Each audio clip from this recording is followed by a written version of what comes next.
6 March શુક્રવાર કોન્સ્ટેબલની એક્ઝામને જે 106 દિવસ બાકી હતા એ 106 દિવસમાંથી આજે 8મો દિવસ થઈ ગયો છે.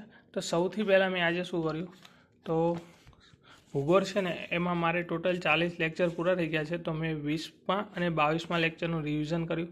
પછી ગણિતમાં જે 5મું ચેપ્ટર છે એના બધા દાખલા ગણ્યા. ઇતિહાસમાં 13 અને 14મા લેક્ચરનું રિવિઝન કર્યું.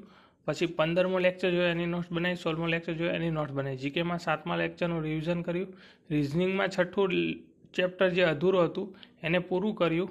વારસામાં 6થો લેક્ચર છે એનું રિવિઝન કર્યું અને 7મા લેક્ચરની જોયો, નોટ્સ બનાવી અને એનું રીડિંગ કર્યું.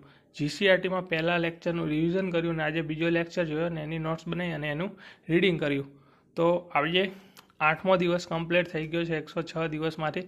એટલે હવે 98 દિવસ બાકી છે કોન્સ્ટેબલની એક્ઝામને. એમાં કોન્સ્ટેબલની અને પીએસઆઈની એક્ઝામના દિવસો મેં બાદ કરી નાખ્યા છે પહેલાં જ.